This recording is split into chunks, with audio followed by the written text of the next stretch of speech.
Great. Well, I think we'll get started. Welcome, everyone. We'll be talking about the nature of middle school, including nature in our middle school age programming. We're going to talk a little bit about who we are and what we do, what we have learned in the process of doing some middle school programming. We have a couple small group discussions. We have a hands-on activity. So yeah, who are you? My name's Brandon. I'm the program manager at Farrington NatureLink. Been there for 5 years now. I've been working with the middle school cohort for fourth school year. Nice to meet all of you and be here.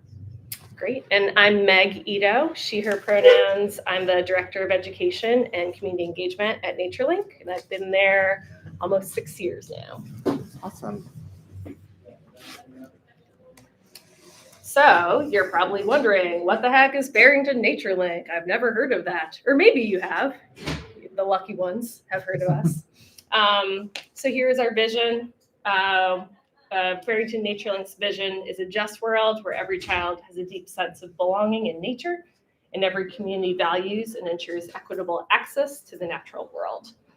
So we take this into our work every day. We really focus on working with kids that are coming from low-income communities, really trying to bridge that access gap that students may not have, and trying to make sure that people feel comfortable when they are outside, not just the kids. I know adults can think that nature can be scary as well, so meeting people where they're at and trying to learn a little bit more about nature. So our program pathways, we have 5 different ways that students and community members engage with us. And they all start with E, so appreciate that. Experience our one and done field trips. So we have 75 acres out in Lincoln, Mass. Some of you have been there before. It's a lot of fun. Oh, okay. All right. Remix. All right. So we have 75 acres there. We have hiking trails. We have forests. We have ponds. In the summer, we have goats, chickens, and rabbits that kids get to interact with. We have educational gardens. We do nature art. We have a giant field where we play games. We have a campfire circle where we make s'mores and things. It's a really cool experience for kids to be in big nature. So often this is done in the summer, although we also do February and April, we do school year field trips. So if you want to talk field trips, hit us up afterwards. Our Explore programs are our after school nature club program. So that's where we're most doing the most programming right now in Cambridge. So we're at a couple different schools providing weekly sessions for kids. And this is elementary school, so K to 5. And it's nice to see the same kids each week. You get to make a connection with them. You get to learn a little bit about them. Hopefully you get to see them be a little braver with touching the bugs and going outside and things like that. So that's the Explore program. Our Expand program is what we're going to mostly be focusing on today. So that's our middle school environmental education program, leadership program for grades 6 through 8. I feel like middle school gets a bad rap. People don't like working with middle schoolers, but we're going to put some fears at ease today, I think. So middle school also meets weekly at a couple different schools in Somerville right now. And in addition, we have some larger field trip experiences that they get to take part in, which is really cool. Extend is our teen leadership program. It's currently on hold right now. But hoping to bring it back soon. It's a super impactful program. We get to not only teach about nature and have kids experience new outdoor experiences, but we also are teaching them leadership, communication, how to have that first job, how to write a resume and interview for a job and things like that. And it's paid. And then our Empower program is our newest. So that is our staff retreats and community workshops. So that's working with the adults that work with kids.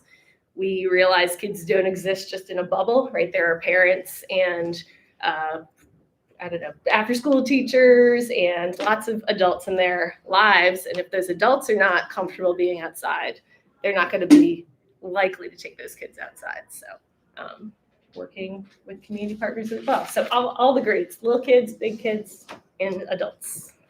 And so even though our presentation is geared towards middle schoolers, a lot of the things that we've done are appropriate for many different age levels and can work even if you work with younger kids. All right, so we're going to go into a little bit of why we do the work. So I'm sure you've heard the benefits of being out in nature. You've heard it's good for you. This is an infographic that comes from the Children and Nature Network. They do some really cool research. Happy to give you all of the citations for each of these different pieces of info, but just shows that being out in nature affects everything from like babies to your eyesight to like physical movement to social emotional and those relationships that we have with each other. Nature in this instance was described as anything in their natural environment, so trees, parks, gardens, animals, bodies of water. There are even some studies that looked at just pictures of nature places and items and showed that there was changes in a lot of different physical and emotional pieces. Yeah, we're going to talk a little bit more about that.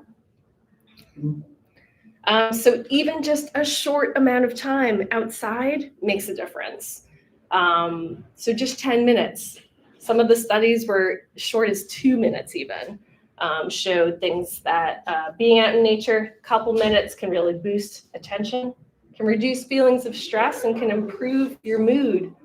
I think oftentimes people get nervous when they're like, oh, a nature program, that means you gotta like hike a mountain or rock climb or whitewater rapids or something crazy.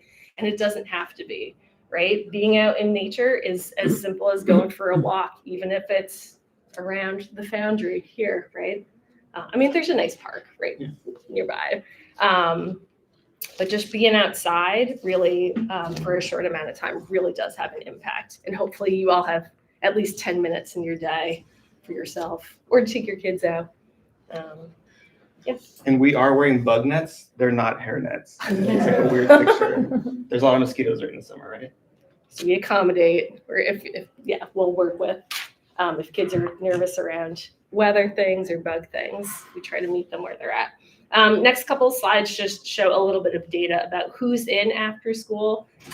This info is coming from the After School Alliance. So this is a nationwide organization that's looking at lots of research and policy and lots of cool things for all 50 states. Showing, you can see the red is the majority of who is in after school programs. And that's K to 5. I think most of us probably work with K to 5. The light blue shows middle school. So you can tell it's a smaller section of the pie here. And then the dark blue shows high school. I recognize this only goes to 2020, and I know we are in 2025. And the next slide shows specifically middle school data. So you can see that there is this sharp decrease in the number of students who are participating in middle school programs by like 500,000 kids. And then COVID happened in 2020, I'm sure you remember. So there were even fewer opportunities for middle schoolers to participate. Oh, and a quick recap, if you're unfamiliar with middle schoolers, maybe you've never met one. Have you met a middle schooler? Oh, you have. Okay, good. There are plenty of changes that are happening during this age frame of 11 to 14. I just picked out a few of the behavioral changes to keep in our minds as we move into the next little activity that we're doing. So some of the behavioral changes you may see are these children are developing stronger problem-solving skills, developing a clearer sense of right and wrong, the wanting to be more independent we see often, some of the more social pieces. This piece about beginning to think more independently, I'm sure you have seen. We find that students are often asking, all right, why is that a rule? What's the reasoning behind? Why can't we do this today? Really wanting to know. They're not just accepting like a yes, no. They're like, but how did you get to that conclusion? Why can't I use my phone right now, right? So some things to keep in mind. And this info is coming from the Department of Health and Human Services. All right, so with all of that information, I want you all to think back to when you were in middle school. For some of us, it's longer than others. Why are you looking at me? We're gonna have you talk in smaller groups, and I want you to think about what are some things that you particularly remember that you really enjoyed during middle school, and maybe some of the challenges that you faced during that time period. We're really putting ourselves into the youth that we work with, into their shoes, and then we're gonna. Not everyone has to share, but if we could have like a few main points that came up that could be shared back to us, that would be great. All right, well, thank you for having that discussion and entertaining this idea. We'll have another, if we have time, small group discussion in the future after we go through a few more other points. Yeah. Is this me? This is me, okay. So we're gonna talk a little bit about NatureLink's environmental leadership program. It's had a couple different iterations. There's been a summer version and a couple different school versions. These are just some highlights of some of the larger field trips that we were able to take our kids to. So we have 2 cohorts right now, like 10 and 24 total. Okay, 24 total. So it's across 2 schools. 13's our max because that's how many kids with 2 adults we can fit into one of those rental vans. So it's kind of nice to have a little bit of a smaller group. Students do have to apply to this program. So we are typically getting students who have some interest in environmental leadership. Not all of them are super outdoorsy yet. But through some really cool experiences and some small group discussions and meeting new friends, by the end of the session, most of them are like, when can we sign up again? When can we do the next thing? So there's a visit to Drumlin Farm in Lincoln, Mass Audubon site, rock climbing at the Boston Bouldering Project, baby goat yoga, a favorite. We will be doing baby goat yoga again in May. You're all invited. And this is canoeing on the Concord River. We also offer them There's a stipend, yeah. Which helps. Not a lot of them are so outdoorsy, and so an extra incentive for them to get off their phones and get outside. All right, so the first thing that we want to go over is kind of like we want to give a little bit more context and introduce some of the ideas that we really try to follow whenever we start any one of our programs. I think this is especially important with middle schoolers and onwards. You've probably done group agreements among other types of, even with other staff or adults or other kinds of workshops, it's a very common strategy. Group agreements are a little different from just stating rules. Rules are always, things that you just have to follow, you have no choice, which doesn't really go over well, especially with this age group. But group agreements, we generally try to get all of the students' inputs, have them think about what kind of things they would want to see in this program. There are a lot of intrapersonal relationships. We've had altercations between students, and so by having group agreements, we can always go back to these agreements that we all signed, and we can remind students, part of this being in this program is following these things, and so if you're not able to do that, we have to work towards a solution, right? And so some examples of group agreements are being respectful, treating others the way that you want to be treated, staying with the group, being kind, not rude, hands to yourself, be kind to nature, empathy, put others, put yourself in others' shoes, and take care of yourself. Some other common ones are give space and take space, right? One mic. And just to make it pretty, we have them collect nature items, we decorate it. Nature program. Just because we want to be able to reference this back. And if a new student is coming into the group, I generally have them also go over the expectations, and then they'll also sign, recognizing that this is something that they agreed to, and really giving them that kind of like autonomy to be able to, decide for themselves, like I am in this because I want to be in it, and I'm able to follow these types of rules. And we always start with this. First session, even if it's a little boring for some of the kids to talk about these things, it's really important for us to be on the same page. Generally, whenever we are starting any one session, we are having a visual schedule. We're writing it out on a whiteboard or on a poster. This is something that we also do with the younger kids, especially to accommodate for some, maybe they can't read as well. Separating out colors also helps with just recognition of the different things that we're doing. We draw little pictures, which obviously we're not doing this exact thing for the middle schoolers. Don't judge my drawings, please. Okay, I know the legs are backwards. Like I understand. But I think this is a really good example of just typically we're meeting for 2 hours.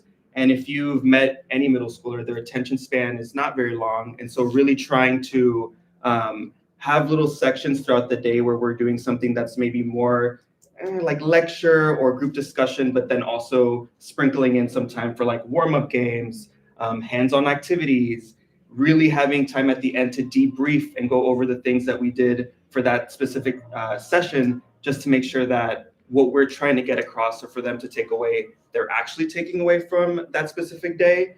And by having a schedule, I find that middle schoolers, right, they're being told what to do the whole day. They're just being shepherded from one classroom to the other. And so that way they can really see and know what to expect from the program. So even if they don't really want to have a lecture, they know that it's like 15 minutes, we can get through it, and then we're going to move on to other things that they might find more interesting or engaging.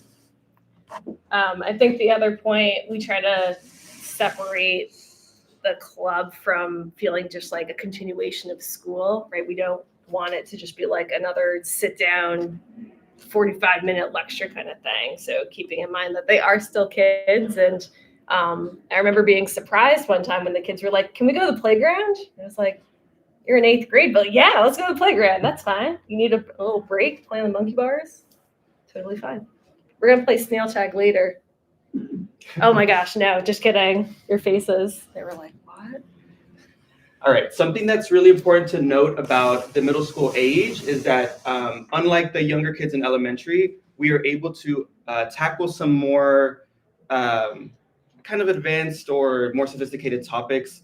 This is kind of showing what an ideal kind of trajectory would be for any one year. Typically, we do have students that stay for the whole school year. And so that just comes to show how much they enjoy it and also the success of the program.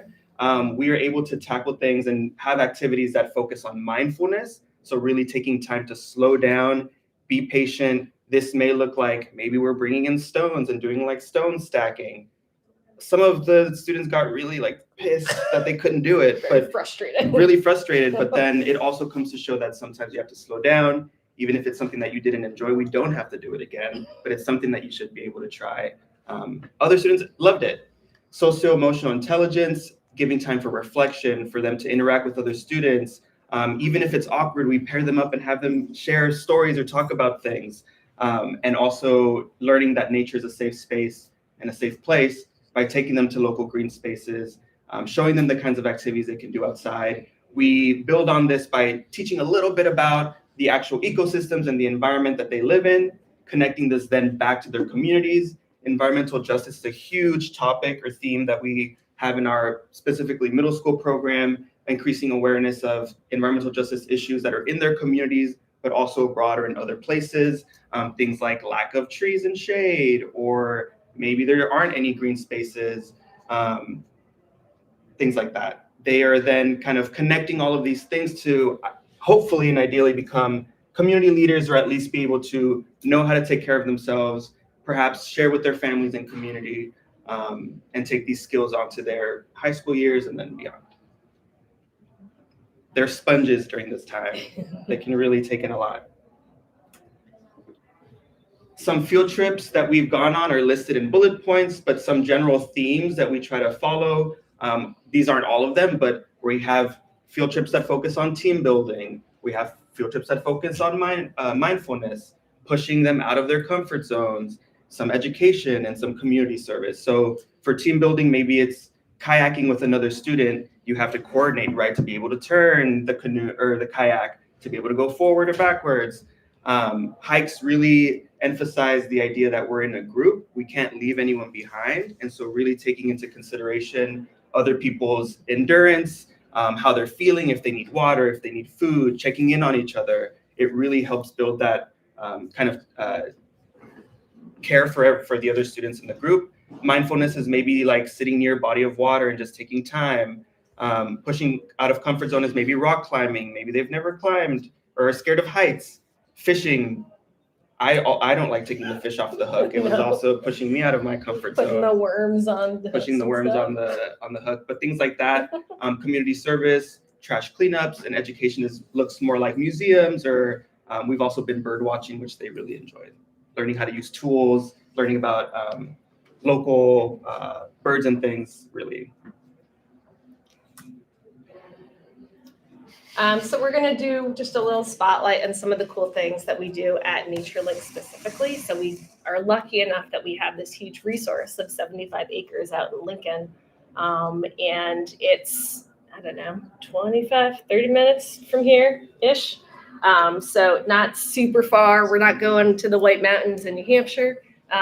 So fairly accessible and kind of nearby.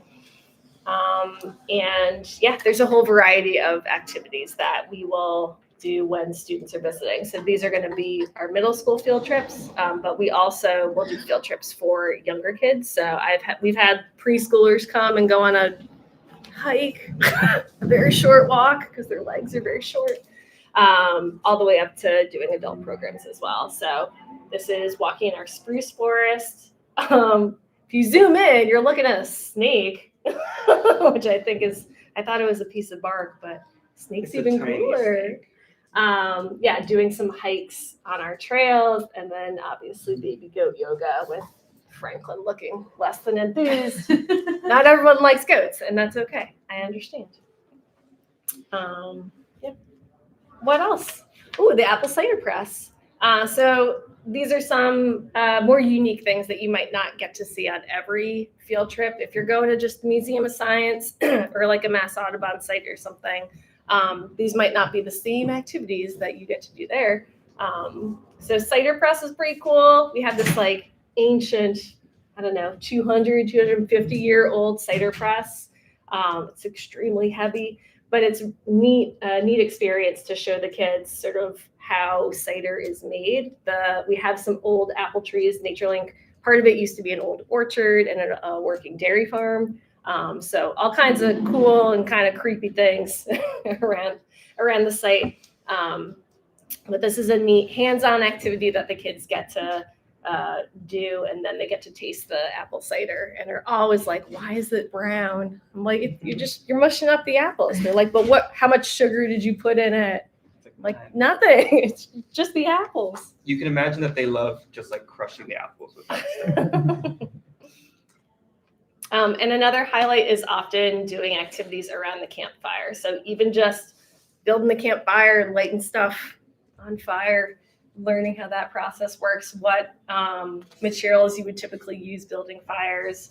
Often the students want to tell spooky stories, and then they're not that spooky. So, and then making s'mores obviously is like a quintessential childhood thing that I remember, but not every kid has the same experiences. So watching even a middle schooler or an adult, right, have their first s'more, it's pretty cool. Yeah, it's a nice space where we can be mindful, and it's often we're hearing memories that kids have about going camping or being with their family or pleasant times when they were outside. So my first s'more was at NatureLink. Oh. Yeah. They always claim that they love the burnt marshmallow, but that's just because they're not patient. So they're sticking it in the fire. And they're like, "That's how I like it." It's like, have you ever had like an actual like nicely toasted marshmallow? And then the next few pictures are just some of our larger field trips that we've been able to take with our middle schoolers. So this is Walden Pond in Concord, and they're also doing a hike around the trails, which is nice. I think sometimes kids or even adults will hear like nature field trip or outdoor field trip, and it sounds big and scary. But this was really like a really calm, really nice day, hanging out by the water, having some group discussions, and then doing a mindful hike through the woods, touching on history, talking about Thoreau, things like that. Yeah, so we try to do a little mix of like, push you out of your comfort zone a little bit, try this cool new thing, and also let's reflect and sit back and enjoy. they're helping each other down. That's so cute. Especially at Walden Pond. So very neat activity that we've done many times that is very easy that you can also do in the city or if you're at a park is sound mapping. If you grab an index card and give it to a student, imagine that they themselves are like, they'll put a little smiley face in the middle, and then we're taking 3 minutes to just be quiet and listen, and then they're jotting down the things that they heard around them. Really great way to get them thinking about taking a moment, and then even discussing with them, like, did 3 minutes feel long? And then they're like, that for like the longest 3 minutes of my life, right? But we're really encouraging them to slow down. Bodies of water are great for this. But I think even in the city, hearing the cars and the birds could also be really, really impactful.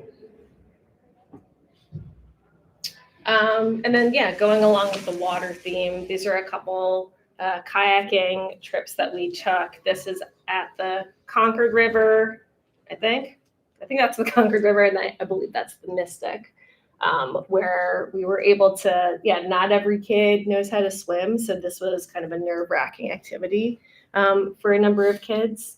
But it was nice that some of the same kids got to see sort of a suburban river and sort of the houses that are around there and the plants and animals that are along that river, and then being in more of an urban space and sort of compare and contrast. What do you notice? What are the differences? Why are there differences there too?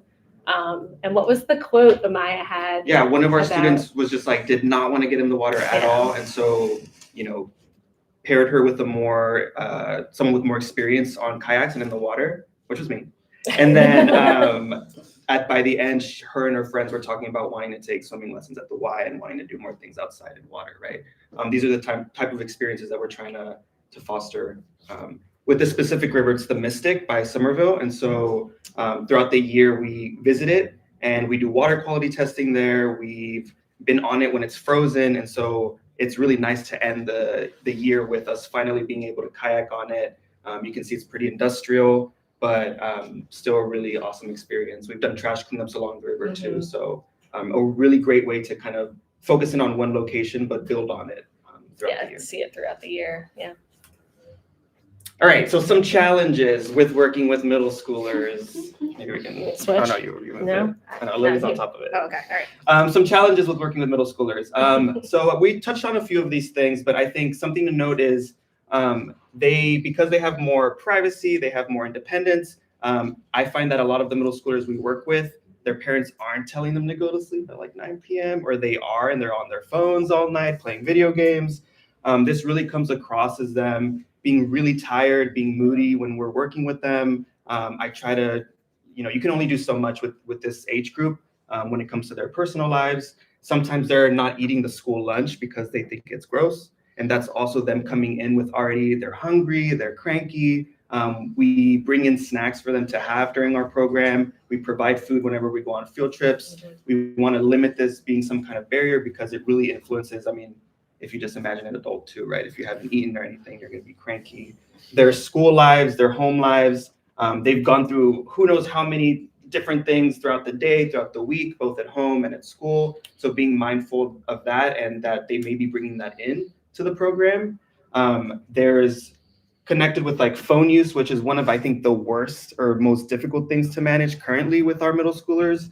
The amount of access that they have to social media, news, things that are sometimes wildly inappropriate that they bring up during our sessions is really something to consider. And I think it's tough, especially as outside or out of school time providers, because during the school day, teachers are telling them to put their phones in a bin, but I don't feel like that's necessarily my place or I haven't gone that far yet. And I think I've had some pushback around this idea of like, I'm going to transition to taking your phone away. And they've been like, oh, well, then I don't want to be in the program. Like, it's to that degree where it's really bad. And then they're having interpersonal relationships. Their mental health is being affected by all of these things. And so just being mindful that this is a really tough time, especially during current times. A lot of things are happening and they have all of that information on their fingertips. But that's okay. That's okay. There are some strategies and things that we can do to, even if these things come up or if these issues persist, that you can know how to handle some of these things. We always make sure with our expectations that we're emphasizing this idea of open communication. We are not mind readers. We don't know what the students need, but they should be able to, or practice at least, voicing their needs, voicing themselves. If they need a break, emphasizing that that is an option, especially since our program is outdoors. There is usually opportunities for students to take a moment to go on the playground on the swings or to sit by a tree if they need it. I've had students have like meltdowns because they just don't want to, like, I don't know, they can't paint in the lines of like a sign we're making, right? And I'm like, just take a moment. You don't have to be doing this right now.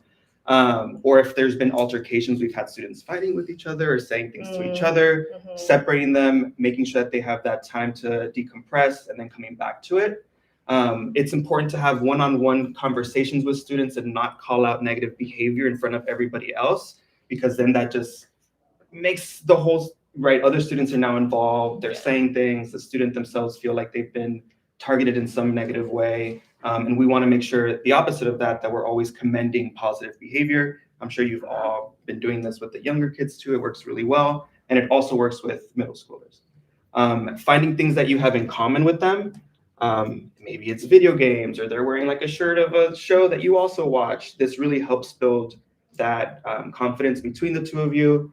And they'll feel more inclined to share things with you. And just yesterday, we had an opportunity to talk with a student that was going through a rough time, and they really shared a lot, which we can talk about later. Okay. And then remembering that the students are still kids, like Meg mentioned, sometimes even the 8th graders want to play tag or go to the playground.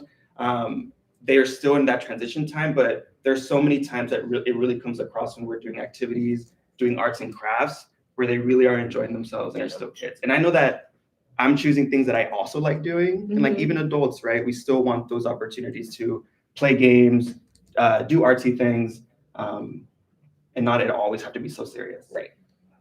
And then finally, finding time for you as the instructor to also find things that help you kind of not take things home with you. Sometimes the students are going through rough situations that are really tough on you to process.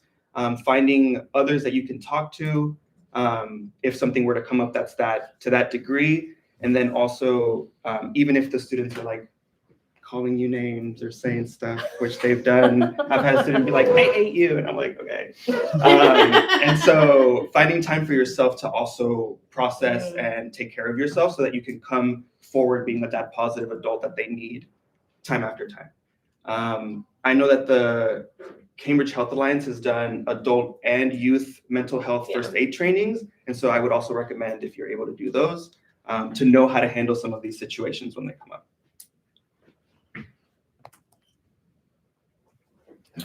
Great. All right. So we are going to get back in small groups. It could be the same small group, or you can get out of your comfort zone and find a new group. But we're going to do, again, 3 or 4 people. And I have 2 talking points here. So we'll give maybe like 5 minutes and see how much we get through. But one is, how would you include nature in your next lesson plan? So this could be for younger kids or middle school, any topic, an art thing, learning about measurement, scavenger hunt, hibernation, whatever. Yeah. How would you include nature? And then the second one is, if you had to adapt a 2nd grade lesson to a middle schooler, what are some things that you might consider? How might you change your lesson? Yeah. All right, so we're going to move into a nice break from us talking. We're going to, we have a nice little hands-on activity. This is something that we've done with all age groups, even adults. I love doing it. It's something that you can take home with you. We're making clay ornaments. We're making clay nature ornaments. We have some air dry clay in the back. We have a few nature items that we've also picked that you can pick from. They're already pre-balled, and so there should be enough for everybody in terms of the clay. You're going to choose 3 or 4 nature items. You're going to look at them, explore it, feel them, and then you're going to press them onto your clay. You can I think you have to just make sure that your clay is not super thin, or else it'll just break easier when it dries. But you can make any shape out of it. It can be a square, it can be a circle. There's some examples in the back. And then we'll end with, you can put holes at the top if you want to make it into an actual ornament, or you can just have it be like a ornament that doesn't hang. And then we have some Mod Podge at the end. You Mod Podge it, and then makes it Yeah. nice and shiny and really pretty. All right. If anybody needs a cup to travel with your ornament, feel free to grab one. And thank you so much for coming out. Yay, thank you for coming. Hopefully you can take your youth outside.